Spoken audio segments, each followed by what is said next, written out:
to be alive in this land of ours. Good to drive in this land of ours.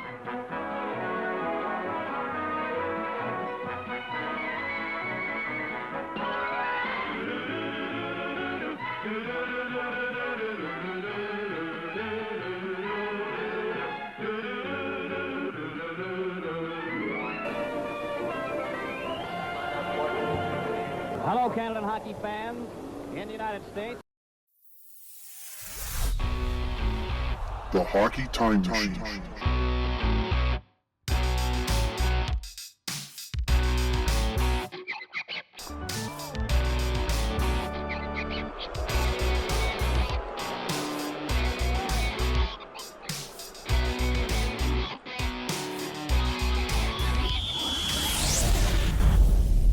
Hello, everyone, and welcome to Hockey Time Machine. I'm Glenn Dreyfus. If you're a sports fan in Canada, then you are familiar with longtime Sportsnet anchor Ken Reid. Ken's brought everyone from Gary Bettman to the Trailer Park Boys through the TV into our living rooms. He even gave the Trailer Park Boys $10 out of his own pocket to buy refreshments at the rink. There's a 10. All right. All right. Enjoy the game, fellas.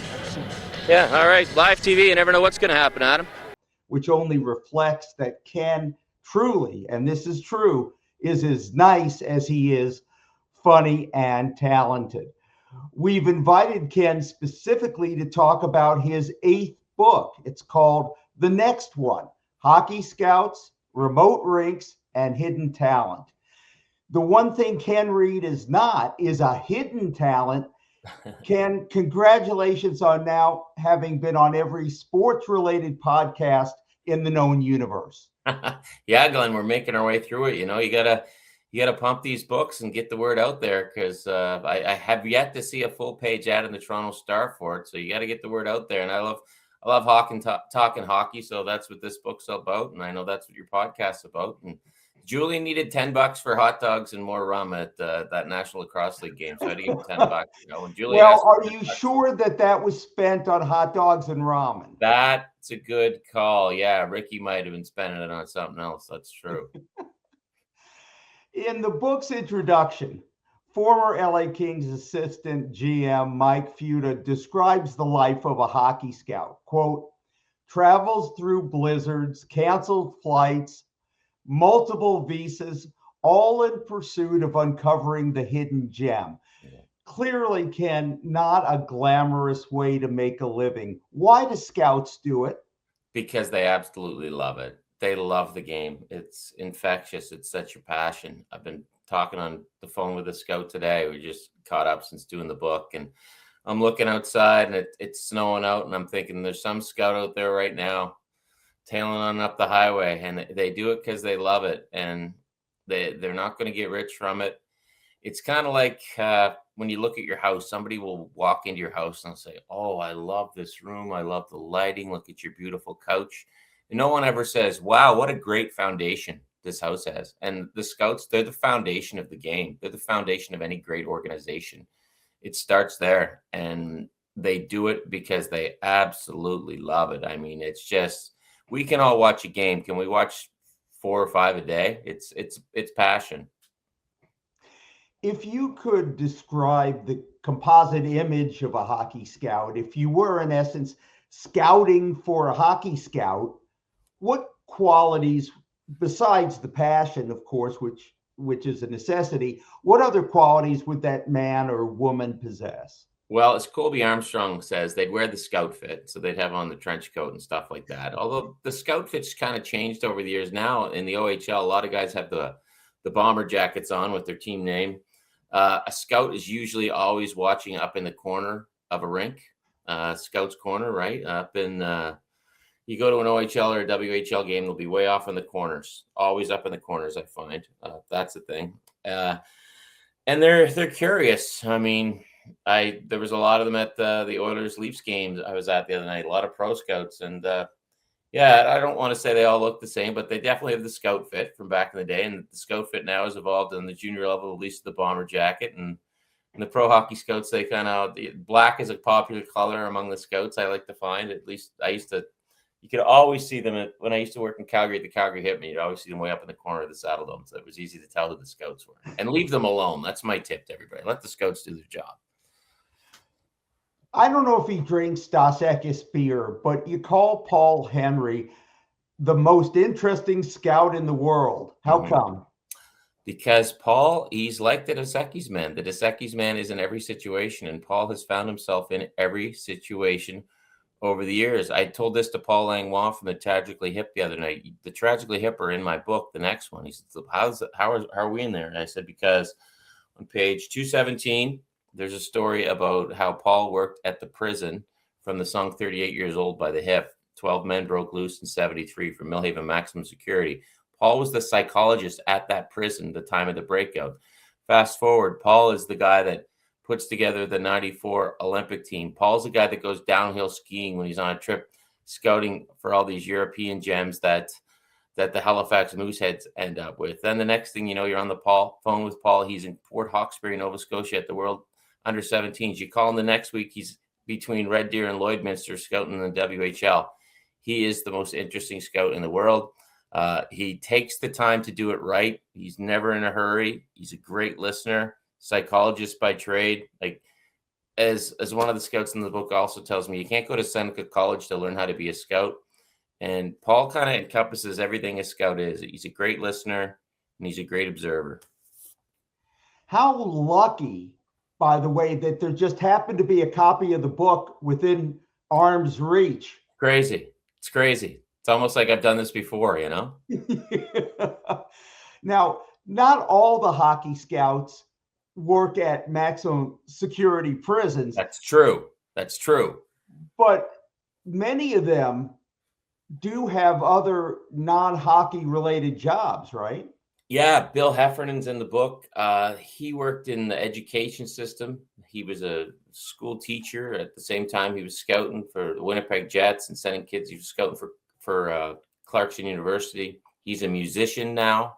Great musician, actually. Bill ended up writing a song about one of the scouting adventures he was on. He found himself in the backseat of a car in probably 1984 on a scouting trip from Toronto to Belleville, and he was sitting with Glenn Hall. Maybe we'll find ourselves first or second rounder, and there in the backseat silently sat greatest goaltender ever do.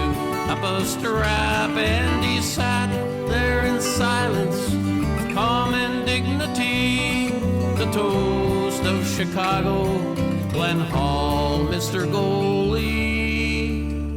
The song's kind of like, what was Glenn like on the drive and how did I end up here? But yeah, these scouts, they come from all kind of professions. Shane Turner in the book, very successful businessman in Prince Edward Island. He scouts for the Dallas Stars. He scouts because he's just passionate about the game. He's on the highways of Eastern Canada all the time, just scouting the Quebec League. A very, very successful businessman. There's other stories in the book that are great. One of the guys in the book, Jeff Toohey, he got his break in the OHL being hired as the trainer by the Peterborough Petes. And that was kind of how Peterborough got guys on the payroll, because Dick Todd had been the trainer once upon a time and he rose up. So Jeff started as a trainer/scout. Paul's a psychologist. So yeah, these guys, they come from absolutely everywhere. I want to detour for just a second. Since you brought up Glenn Hall, the Hall of Fame Ironman goalie, what can you tell us about Glenn Hall? Well, as a scout, what I learned about Glenn, at least what Bill told me, was Glenn was a very quiet man. I'd say the economy of words, right? He made his words count. When he spoke, it counted. On this drive that Bill was on with him, he wasn't really interested in recalling the glory days. It seemed like it was time to move on. Glenn's a guy who's still with us in Stony Plain, Alberta, and holds one of sports' most unbreakable records of consecutive games started by a goaltender. But it was cool to go into a book that kind of links us to the past of the game. Some of these guys are still scouting, but there's a link to the past. So Bill, who kind of just got back into it a couple of years ago, he's linked to Glenn Hall. And then actually in this book too, I interviewed Jerry McNamara. Luckily, it was kind of Jerry passed not long ago, but I was lucky to catch up with Jerry.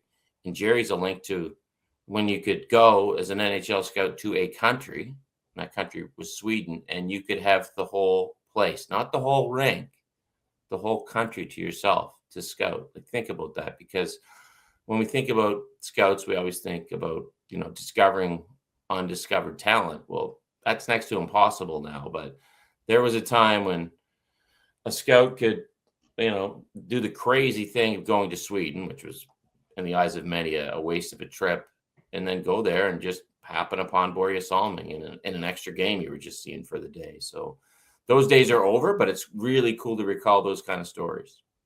Yeah, that was December 1972, and the late Jerry McNamara, the former Leafs general manager, was a great friend of this show after retirement. Many of us miss him dearly. Great. And he leads off your book because of maybe the greatest coup in hockey scouting history. Yeah. Recruiting not only Borje Salming, but Inga Hammarström from Sweden. And Ken, one of the interesting things you bring out is that his toughest wrangling wasn't convincing Borje and Inga to come to North America to play for the Leafs. Mm-hmm. It was fighting his own front office and his own chief scout. Totally. And that goes back to what scouting is all about. A lot of the guys in the book, Jerry included, you got to fight for your guys, right? Like, the scouts there's some epic fight stories in here between Lauren Davis and his son, Brad, just fighting over guys. You have to believe in your guys. And when Jerry saw Borje, he went, he saw Borje, he saw Inge, and gets them both on the negotiation list. The Leafs better sign them, but ultimately sign them. And the message ahead of training camp is, Jerry, you better be right. You better be right on this, Jerry, because we're putting money in. And Jerry was right almost immediately.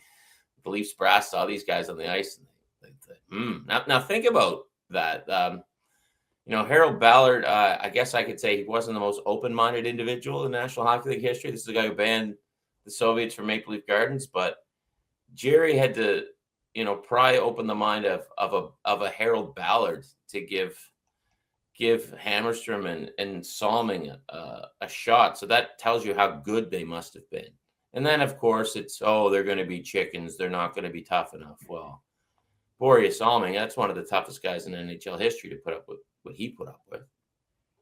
Well, first of all, you gave me kind of shivers there with the mental image of prying open Harold Ballard's brain.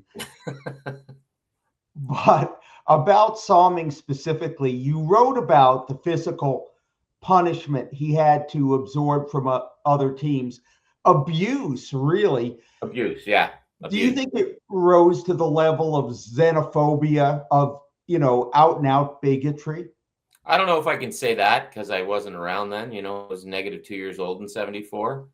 But there's one thing in hockey that we love to do. It's label players, and we label them by where they come from. We used to a lot. If you were from the East Coast of Canada, you were a grinder. Well, McKinnon and Marchand and Crosby have proved that to be false.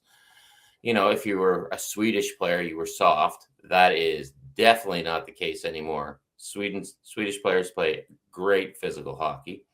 So I think a lot of good scouts through the years have probably gone up against, preconceived notions of players, where they're from, what type of player they will be. And a good scout, like I said, has to have an open mind. So if you're going on a scouting trip to any geographic area and your mind's already made up that, well, this guy's soft because he's from here, or this guy's tough because he's from here, I think you're already taken away from what you're supposed to do.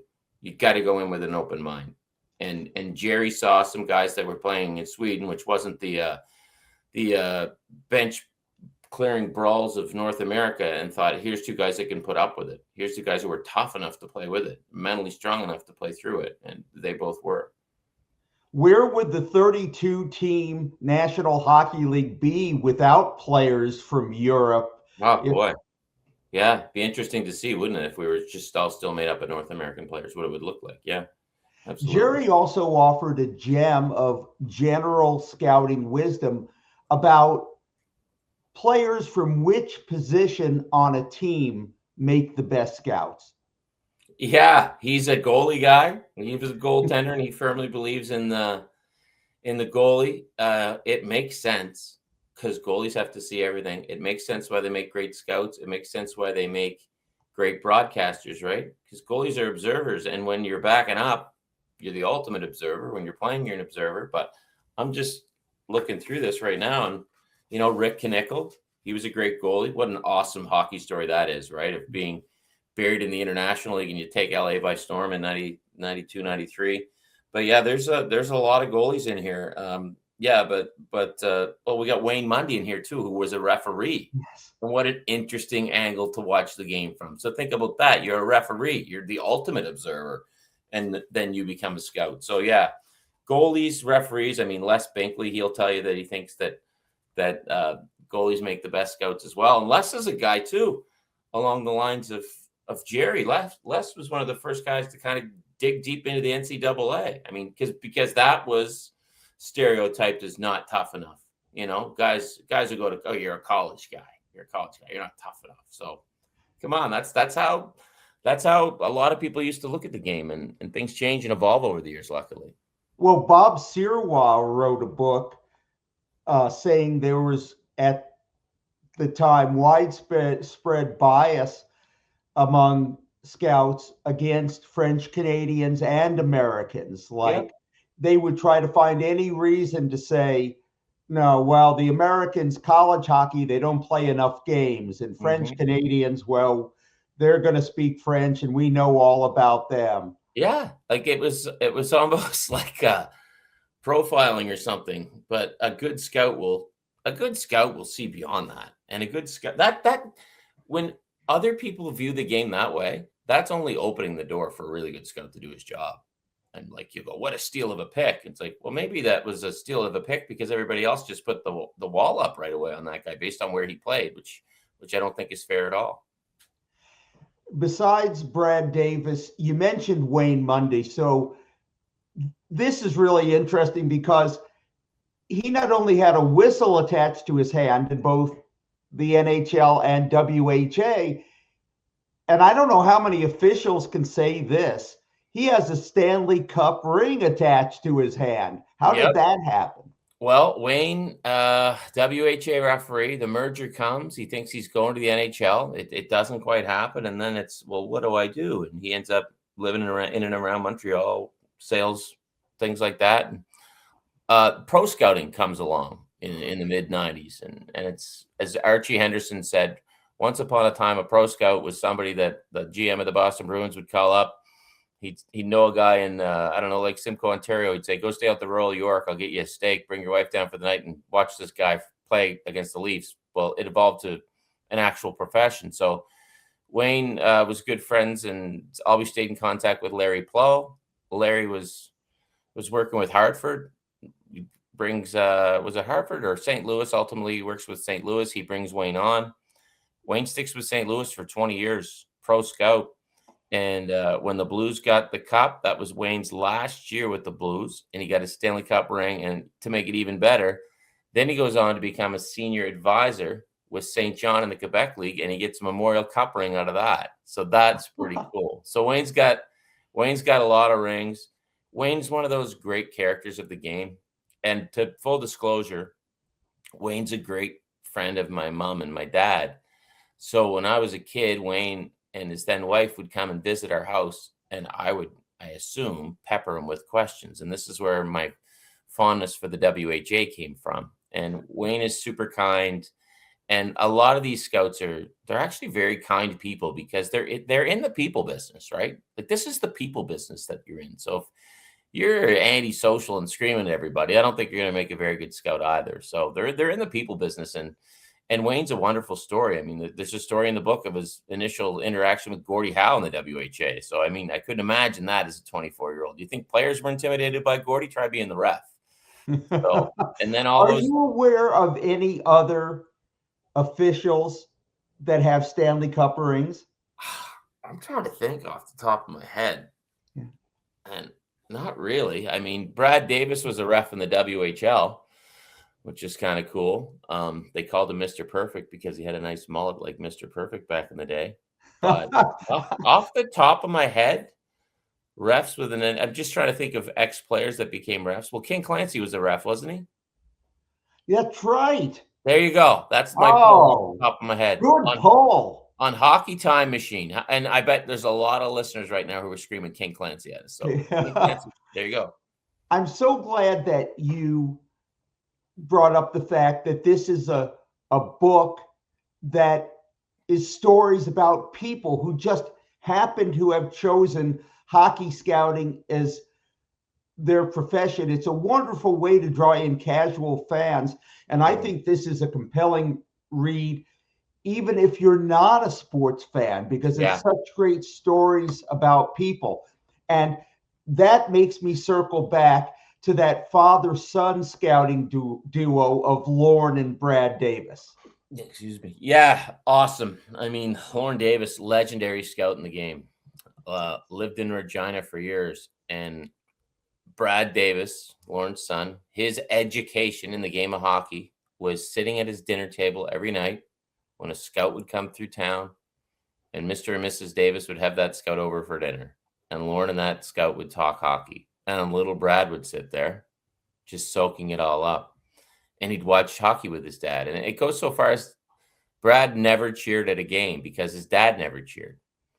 And Brad, like any other young player, any young man wants to be a player, but in the back of his mind, he always thought he'd be a scout.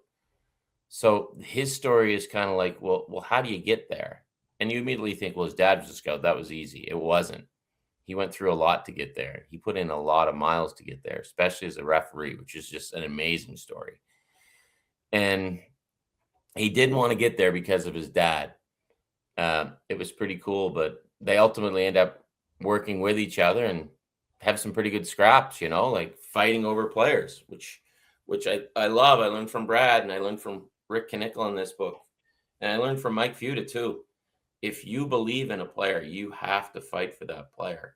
And some of the old Oilers guys would say the best fights are the Davis boys going at each other over a player, Brad and Lorne. So, yeah. You have a fabulous story in the book about the way Dad ended a screaming match fight with his son. You could just hear the record player, scratch. Absolutely. How did he end that fight? Well, how many times have you ever been in an argument with somebody and the argument ends when the other guy says, wait, you're right?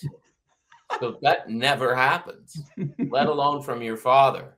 So And what Brad learned from that was Brad was just trying to win the argument, but his dad was listening. And that's when it goes back to, I say, a great scout listens with his eyes, listens with his ears, sees with his eyes, sees with his ears. These are sharp cookies. And Lorne taught his son a good lesson that day.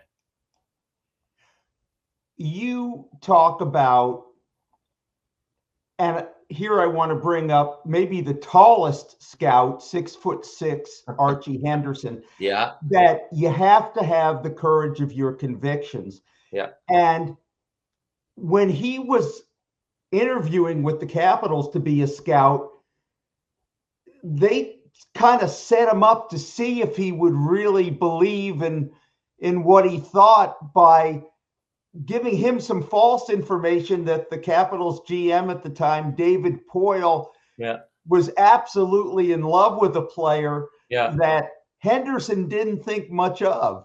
Yeah, and they knew that. I think they knew that Arch didn't like this player, and they wanted to see if Arch was going to be a straight shooter, and Archie was, and he got the gig. And Archie Henderson, what I love about this book is Archie Henderson's one of the true characters of the game. And if you go to a press box, everybody knows Archie. Everybody has an Archie story, and Archie's this guy that was a tough guy on the ice, but like most tough guys, pretty lovable fella. And but when he puts on the blades, you sometimes you become a different guy. But yeah, Archie, like scouting's different because you have to stick with your convictions, but you also have to be willing to bend, which is that sounds like you're talking out of both ends of your mouth. But if you truly believe in a player, you have to believe in that player, but you also have to recognize that other people have strong opinions as well. So you have to listen. And that's ultimately how you come up with your list, right? Every team talks about your list. Well, there's a reason that there's staff of 12 scouts or however many scouts, because there's going to be differing opinions. So ultimately you put all those opinions together and you come up with your list. But if it was just one guy's list, well, that's a pretty tough gig. So it sounds like you're talking out of both sides of your mouth when you say you have to stick with and believe in your player, but you also have to be open to hear about other players, because you can believe in your own player all you want. But say you're the WHL guy for a team. You can believe in that player all you want, but there's another guy doing the OHL who probably believes in the player he saw. So which player is better? And that's going to come down to your head scout. That's going to come down to your GM.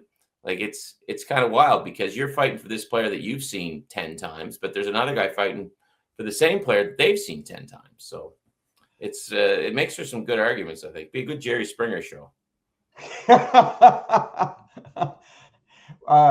Maybe that's your post-Sportsnet career. That's an awesome idea. If you got a bunch of scouts on a stage and just had the player reveal and the player comes out, you get some good arguments. I know you would, because these guys are, again, they're so passionate about what they do. That's one thing I loved about doing this book, because I'm lucky. I'm passionate about what I do, and I work in a field where it's what I always wanted to do. And these guys work in a field where it's what they always wanted to do. And I've said this to other people before, but scouts remind me of three professions. They remind me of young broadcasters, young stand-up comedians, and young wrestlers. They're all in it because they love it. They all have to start for little to no pay, and they have to drive to Hell's Half Acre and back to do it. So, and what's the end? What's the end reward? Well, for a scout, maybe you become a GM one day. Maybe you become a head scout one day. Maybe you just get a life in hockey. And ultimately, you get some really good stories out of it, which is what this book is about. Because this book isn't a how-to. It's not how do I find this player? How do I find that player? It's just what these guys have seen along the road. Because Glenn, you and I could go pick Sidney Crosby out of the crowd when he's 14 years old, and these guys we can all do that. But how do you find Jordan Tutu? How do you find Antoine Roussel? Those are the stories that I like, and those are the stories that the scouts like too. Half of me while you were giving that answer was just thinking a studio audience and Ken Reid holding a microphone and the audience going, Ken Reid, Ken Reid, Ken Reid. Jerry, yeah. Yeah. So, but okay. You're talking about us, all of us who aren't hockey scouts. You wrote about this. Hockey fans across the planet all think we can spot the next big thing. Yes, Why can't we?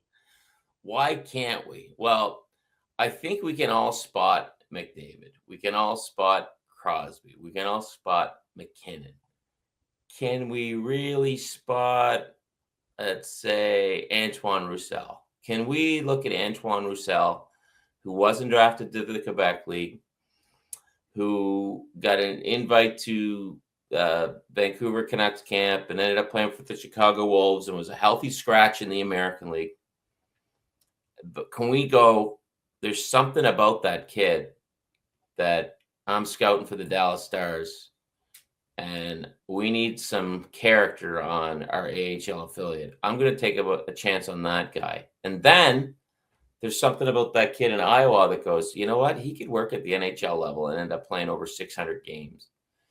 And what it was with an Antoine was he's scratched in Chicago, but instead of moping about it, he's going to his assistant coaches. Hey, what do I need to work on? Let's work on this. How can I be a 10 minute a game center, a fourth line guy? How can I make my 10 minutes the best 10 minutes I can make? He ultimately ends up doing that, does that at the American League level, does that at the National Hockey League level. So how do you spot that?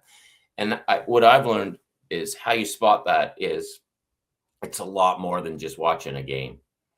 It's learning who these kids are, what make them tick, what kind of teammates are they. Like scouts will tell you, if we watch a game, we'll watch the bench. I want to see what this guy's like after his shift.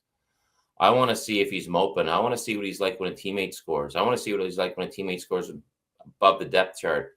I want to see what he's like when they're winning 8-1. I want to see what it's like when it's 1-1. I want to see what it's like when they're losing 8-1. Scouts will watch practice habits. So as fans, we get to go to a game. We'll go, oh, that guy's really good.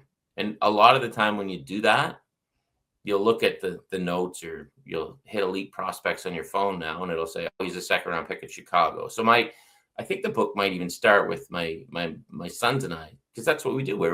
It does start. We were at a game in Kingston, and we both said, oh, that guy's good. Well, it ends up he's a second round pick at Chicago.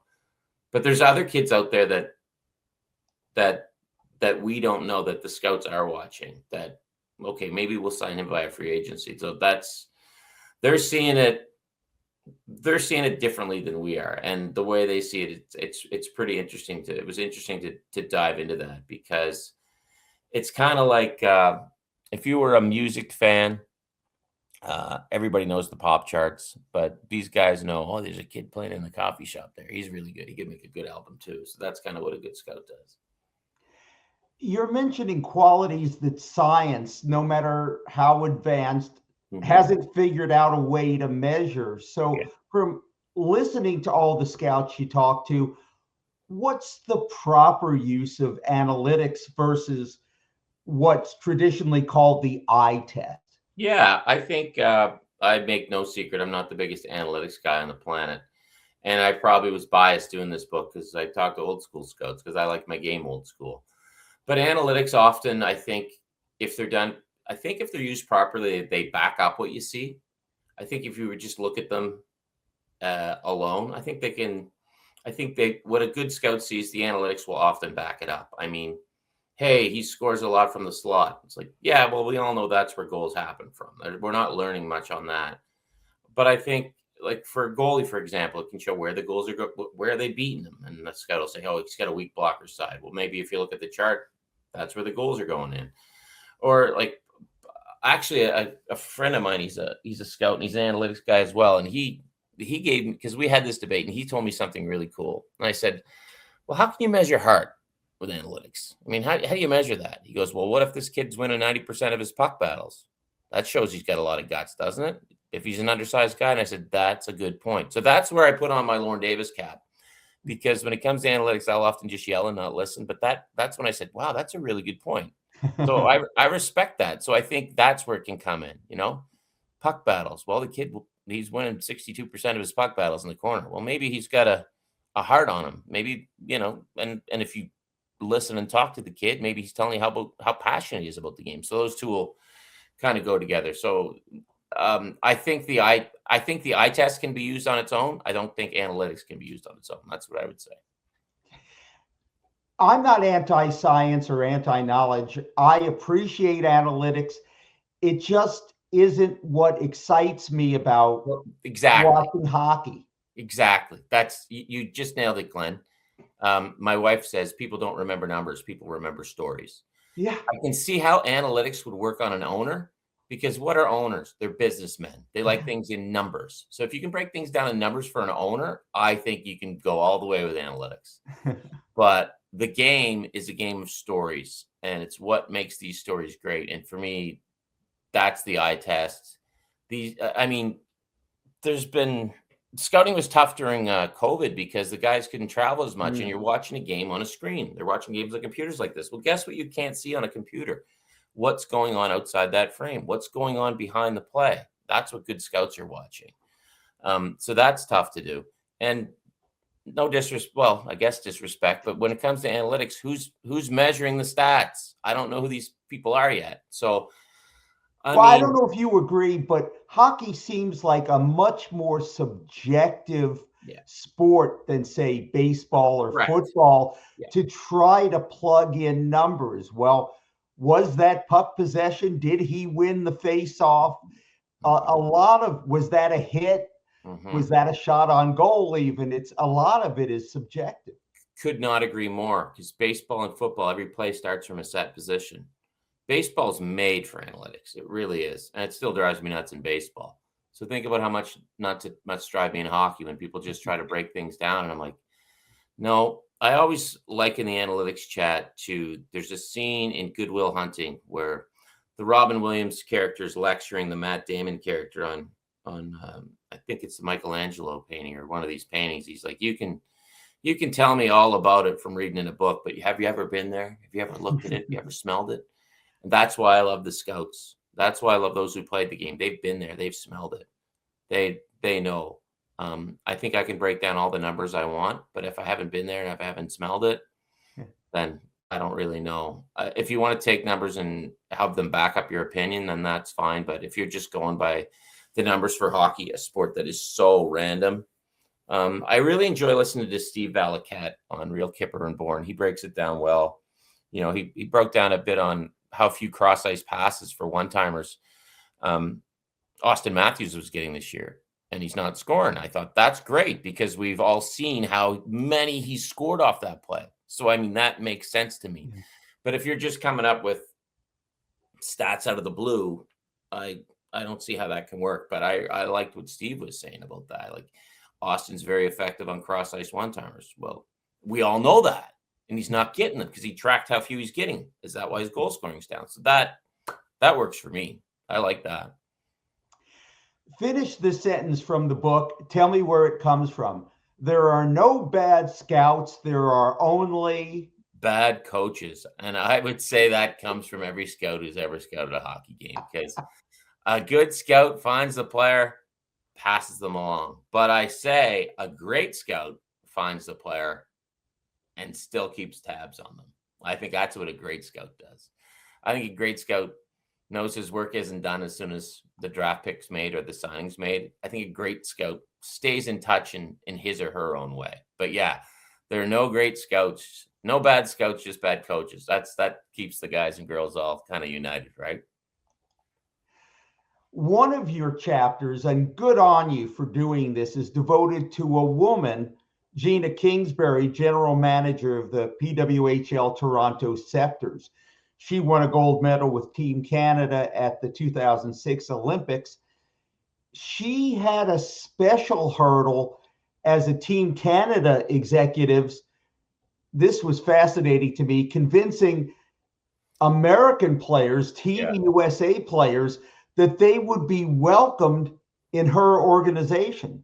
Well, when you look at women's hockey, it's all been country against country, right? They've had other leagues, but those other leagues haven't really taken off. So Gina's only known to the Americans as the evil Canadian, right?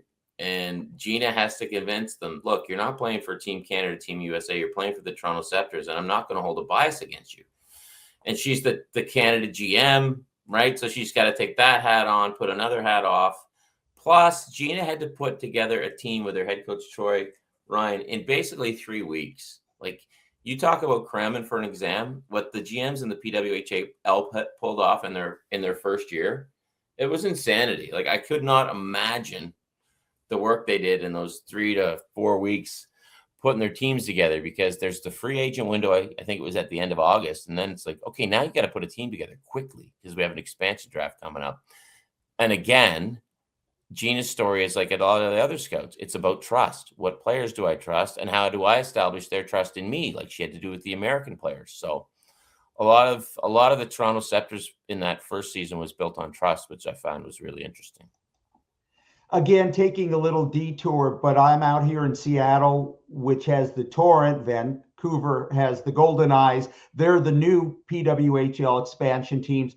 I was talking to Steve O'Rourke, the coach of the Torrent, and he told me when he was coaching men's teams that the exhibition season, the training camp would go on for so long, the players would come to him and say, when can we start playing the games? And he said, by contrast, we had, barely a week of training camp, and now we're thrown in here and we're playing games that count. So it's a whole different world. Can we find a happy medium, please? I don't think there's a person on the world who needs 8 NHL exhibition games. I know I'm not. 4 would be fine. Just can we settle on 4? It's funny because we talked about not putting players into boxes or stereotyping players. Look, by the time training camp rolls around, we all know who's going to be on the team with the exception of 1 or 2 guys. So can we just get her going, please? Like, enough. Yeah. So there's got to be a happy medium there. Well, especially now that players are coming to camp in shape rather than coming to camp to get in shape. But yes, back to Gina, what do you understand about the special pressure that she and all of her colleagues have had to overcome being females in a male dominated and highly testosterone filled sport? Well, I think what's good about it is it's hockey, but it's women's hockey. And now men's hockey is men's hockey. Yeah, it's all hockey. But I think what people are starting to do is they're not looking at the PWHL through the lens of an NHL fan. You know what I mean? Like, oh, they don't hit enough. Well, there's no hitting allowed. Oh, they don't fight enough. Well, if you fight, you get kicked. Oh, their shots aren't as hard. Yeah, but they're still good. So I think it's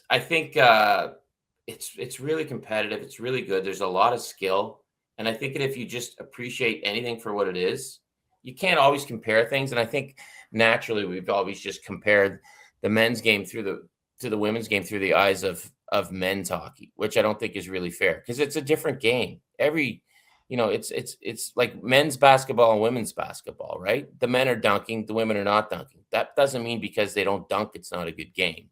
So I think hockey fans are kind of smartening up to the fact that they go, oh, that's good. That's impressive. As opposed to, well, they don't take 105-mile-an-hour slap shots. It's like, that's okay. A bit off the main topic, but it's your day job with Sportsnet. How much coverage have you guys decided that you're going to devote to the PWHL, the Scepters, the other Canadian teams? And what's the right amount of coverage?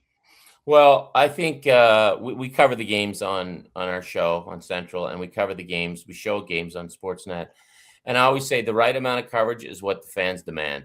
I don't think any television station owes it to any league that says you deserve coverage. I think you get coverage. I think in our world, you get coverage. And people will say, well, why do the Maple Leafs get so much coverage? And you're like, well, that they get the ratings. I'm sorry. If you're doing games in Alberta, we're going to go Flames and Oilers. If you're doing games in Vancouver, you're going to get heavy Canucks. So I don't think as a broadcaster, you owe anyone coverage. I think the sport itself will say you have to cover us because people are talking. I mean, example, the Raptors the last couple of years, they haven't gotten a lot of coverage. Guess what happened in 2018? They were everywhere. The Blue Jays this year, everybody went nuts for the Blue Jays. They were being covered by every outlet you can imagine. So I always think you'll make your coverage. It will happen organically, hopefully. No one's going to go cover something just for the sake of covering it. I don't think anyway. Back to the book. I'm going to ask you to pick your favorite child, but do it anyway. What's your go-to story? Your elevator pitch, you got 30 seconds or a minute to convince people to buy the book. Is there one go-to story that kind of is your favorite? Oh man, that's tough. That's like picking who's your favorite kid. And my kids just came home from school. I would say, what do a psychologist, a farmer, a referee, and a songwriter all have in common? They've all been National Hockey League scouts. That would be my pitch. And they're all in a Ken Reid book. And they're all in my book, and they all have incredible stories to tell. I had no idea when I wrote this book that I was going to talk about a guy who was in charge of a halfway house, a guy who had a bazillion-acre farm, a guy who was one of the heads of Irving Oil, and the Tragically Hip, all in one book. I had no idea that was coming, but that's what came out of this. And that was the joy of doing this game, because all of these guys are on elite prospects, right? Their names are all there. And I love elite prospects. It helps me immensely when I do my books. And that's you having an open mind, because you didn't go in going, I'm going to write this kind of book. You let the stories dictate the book. So I went in like a good scout, right? With the eyes and ears open. So elite prospects, I love it. I use it so much, but it just gives the stats, just gives the numbers. It doesn't give the stories. And I'm excited for Gina. Gina's so excited with the Scepters of going, I'm hoping to have a full scouting staff one day. So maybe we can write a whole book on the PWHL one day, right? And I'm excited that there's going to be new scouts coming along. I know a young man, he's 22 years old. He's scouting in the OHL. he bought this book and I just signed it. I said, let it be your Bible, and I think scouts offer so much more than just what you think they offer. I think people envision a scout just sitting there with his arms folded, watching everything. And that's part of what they do. That's part of what they do, but it's not everything. And what they encounter along the way is what really makes for the book, right? Well, you mentioned having scouting staffs in the PWHL. There was a time, and you bring this out, and this is one of the reasons Archie Henderson is part of history. Mm-hmm. He was part of the first pro scouting staff Yeah. at all. It used to be one guy. Yeah. And that was it. There wasn't a scouting department even in the NHL. Shout out Jack Button for getting that going with the Washington Capitals. But that's why I love Gina's chapter too, is she put her team together with her coach, Troy Ryan. And when her team was playing, she was traveling down to NCAA games during the week to scout. So the PWHL had its original 6. So now they can become this, and they can hire more people, and more people can get involved in the game, which I think is just awesome. Because yes, once upon a time in its infancy, NHL scouts, they just have bird dogs in different parts of the country, right? Go watch a game, I'll get you a couple beer. Go watch a game, I'll get you a night at the Royal York. And it's evolved into just this massive part of the NHL that does not get enough coverage. And it's funny you mentioned, when are you going to cover the PWHL? I'm like, we give it coverage, but they're great stories everywhere. So I hunted down these ones. So I was happy to hunt them down. I remember Archie Henderson's first NHL game. He was such a big dude. He had to wear a spare goalie sweater. That was the only one they could find that would fit him. Wow. He gets on the ice for the first time, his first shift. It's in the Philadelphia Spectrum. Yeah, that's comforting. Ben Wilson. BEHN. He serves his penalty, comes out of the box. So does Wilson. They fight again. But yet that was mild compared to the minor league experience you mentioned in the book. Willie Trognitz. Yeah, I mean, Archie is a book in himself.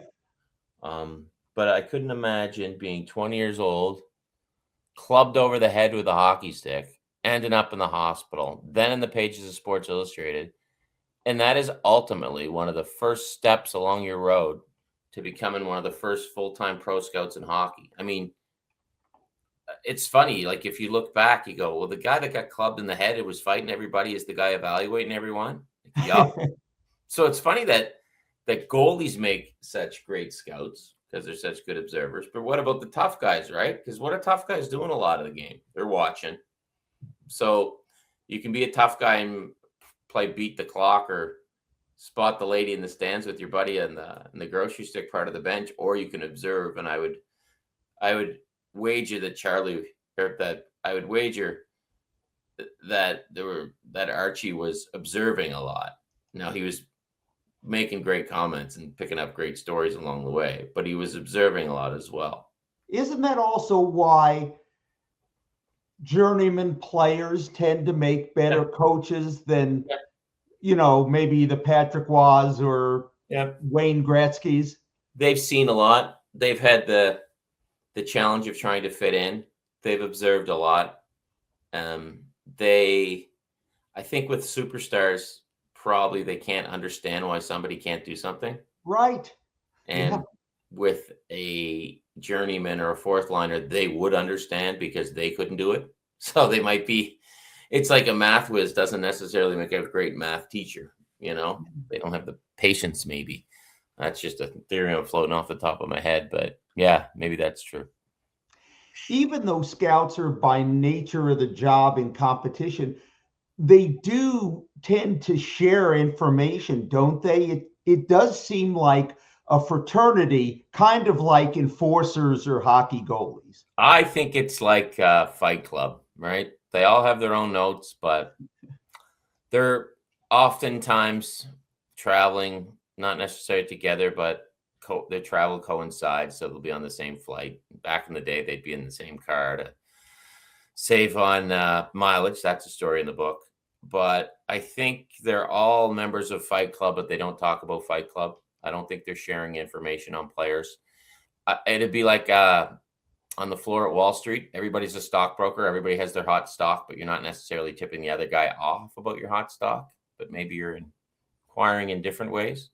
So yeah, they all have state secrets and they're all within the walls of the same place. It's kind of like the United Nations or something. They all have their booklets and, their charts, but they can understand what the other scouts are going through in a way nobody else can. Absolutely.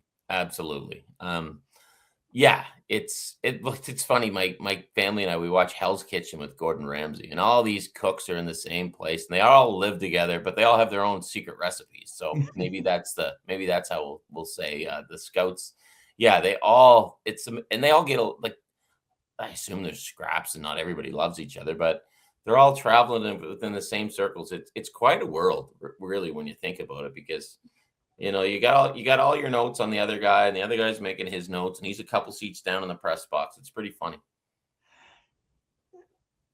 I produced a show for public broadcasting, a travel and cooking show called Barbecue America. Okay, so you know what I'm talking about. Oh my goodness. These guys would fight to the death before telling you what the ingredients are in their secret rubs. There you go. And yet they went from competition to competition, and they all knew and they all liked and hung out with each other. They have to, right? You get setting up your big van with the spit going and stuff. You'd have to like each other. Like if you were a scout and you didn't like anybody, I don't imagine you'd last on the job for too long, right? Ken, I'd like to finish with a topic away from your books or sportscasting. We've had recent shows with Bob Wilkie discussing the mental and emotional toll on survivors from the Swift Current Broncos bus crash in the 80s. I just spoke with Dave Schultz of the Broad Street Bullies about having to suppress the sexual assault he suffered as a child. You are a mental health advocate, and I would appreciate very much if you would speak about why we need to have the same compassion and provide the same level of care to mental and emotional health that we provide for physical health. Yeah, to me, it's as simple. I was a kid. I was a really outgoing kid. And then around the 6th grade, I just went into this shell. And I stayed in this shell till I discovered booze, and then I became the party guy, right? But at the same time, when you're not the party guy, you go into an even deeper state of anxiety and depression. So anxiety got a really good hold on me probably till I was around 33 years old. And my wife said, that's enough. You have to go see somebody. So I literally went to the first psychologist I found in the neighborhood. I went to her for 10 years. She was great. I got on medication. I had previously seen a psychologist in my 20s, and I went twice. I thought I was cured. I was far from it. So I lived in what I call the dark, right? I lived with a mask on for, 20 years maybe. It wasn't fun. Every day I was sweating. It was work to get through every day because I was carrying these burdens and I didn't really know what they were. And the smallest things would put me into this deep spiral. I was always worried about what will other people think? Did I do something wrong? How will I be perceived? Which is extremely ironic for what I do for a living because I'm putting myself out there. So anyway, I got treatment. It took a while to figure things out, but I became a better dad, husband, and person because of it. Because I took care of myself. Finally, took care of myself. And yes, when it comes to mental health, it's funny. Because if you have a broken leg, the first thing you'll do is go to a doctor. When you have a broken brain, you'll try to fix it yourself. And a lot of people will self-medicate. And it just keeps getting worse and worse, like a broken leg would. If you didn't treat a broken leg, it could take your life. If you don't treat mental health, it can go to a very dark place. So for me, the first step is tell somebody. And then the next step is go see somebody. Start with your GP. Hopefully they can put you in the right direction because your friends can listen, and listening is valuable, but ultimately your friends can't help you get over the hump in a lot of cases. So for my wife, I didn't realize what a burden I was on her, putting all this stuff on her all the time. So now it's a joy that I don't have to put this stuff on her. And I have bad days. Everybody has bad days, and we'll talk our way through it. But yeah, the Toronto Star contacted me maybe 5, 6, 7 years ago to come out with my story, because I would bring it up. I would do speaking gigs on it, and I would bring it up at places, but I never went full on publicly about it. And I didn't want to, because I didn't want to be, look at me, I have an excuse for everything. But they didn't paint me out to be a victim, because I'm very anti-victim culture. I don't think that there's too many people whining about things these days, and that maybe that sounds a little old school, but yeah, when it comes to your mental health, take care of it. And I say to my kids, and I say to my young cousins, I'm like, if you can do two things when you're young, learn about finances and learn about your mental health. And if you take care of those things, you'll be in for a good run, hopefully. I appreciate you letting me spring that on you, because I think if people like Bob Wilkie and Dave Schultz and Ken Reid, if they can show that we can speak about this without guilt or shame, because there's nothing to be guilty or feel shame about, just like you shouldn't feel shame about breaking your leg. Yeah. And yes, I've been in therapy, and I credit 150 milligrams of Zoloft for keeping me the semi well-attached person I am today. Same. So I can speak about that. And I feel like the more we make this less of a forbidden topic, then people will get help and we'll all be better for it. And I was very much anti-medication. I thought that meant I was a loser and I was weak. If I got on medication, I would go to a psychologist. I was fine. But if I went on medication, well, then I'm not strong enough. It took me years of therapy to realize I got to get on that too. So I got on that, and I just call them my brain pills. I take them before I go to bed, and I'm a happy guy. Like, problems are just problems now. Minor problems are minor problems. Before, minor problems were major problems, and major problems were just the end of the world. So I'm glad I got through it. It wasn't easy. There was a lot of just waking up going, how am I going to get through today? How am I going to get through today? And there was a lot of me just going, and I'd write to myself, I just want to be normal. I just want to be normal. And now I can honestly say, I think I'm normal. Like, I don't, just because I'm on medication doesn't mean I go skipping down the street and Mary Poppins but I just think I'm normal, and normal is all I ever wanted. And I can thank my doctor for that. And I can thank my GP for that, because it was funny when I went to talk to my GP about medication. He's like, oh, I'm actually speaking at a conference tonight on mental health. I said, what? And so many people would say to me, oh, I never knew that you had problems because you're always happy. And I'm like, yeah, but that wasn't really me. Now I'm really mean. It's funny too, because people will say, oh, you're so comfortable on TV. And I am, because if I make a mistake, it's a mistake. It doesn't mean I meant it. Whereas before, if I made a mistake, it was the end of the world, right? Like, I was on a podcast the other day, and I said Dylan Guenther played for Anaheim instead of for Utah. Oh, well, so somebody texted me like, you're an idiot. And I'm like, oh yeah, he does play for Utah. I made a mistake, and yeah, I'm an idiot too, but who cares? Right. Yeah, what I didn't understand, and I do now, is that it doesn't make your problems better. It just allows you to deal with it better. It just makes you able to deal with it. That's exactly right. It doesn't make you a superhero. It doesn't turn water into wine. It just makes you normal. And like, that's all I ever wanted, was normal. But Glenn, if you're talking, it sounds like you kind of went through the same thing I did. And the littlest things would just become the biggest deal to me. And now I don't even notice those little things. Maybe I'm an a-hole now. I don't know, but at least I'm comfortable in it.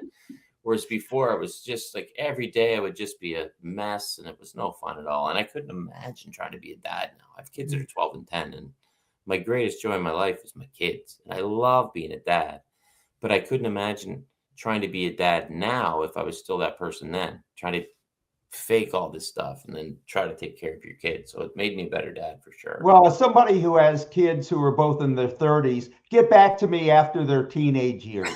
Yeah, maybe I'll need some more medication, right? So let's close by having you tell us, where can people find the next one? You can find the next one wherever fine books are sold. Indigo, Kohl's, your local bookstore. Support your local bookstore if you can. If you can't make it out to a bookstore, it's on Amazon.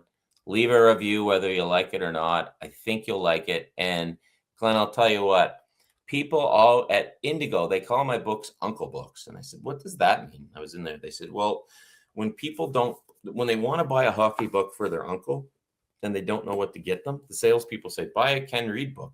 And they'll say, why? They go, they're just good stories. And I said, that's really flattering. So they call them Uncle Books at Indigo. So if you don't know what to get your hockey loving uncle, get them a copy of the next one and get yourself one too. And I was doing a book signing yesterday, and my buddy said, I won't have time to read it. And I said, yeah, but your uncle will. He said, that's a good point. So I sold one. And then I do my line, 1 for $25, 10 for $250. No one's gone for the 10 for $250 deal yet. But yeah, they're just, my books are not out to solve the world's problems. They're out to distract you from them. And God, don't we need that now? Damn, do we ever. It's to make life a little more fun. And well, there's some violence in here too, like the affair of Trogdon. So, there's a lot of hockey fight stories in my books. If they are selling your book, Ken, then they are fine bookstores. Ah, well played, Glenn. Well played. And last question. You are already on to the next one.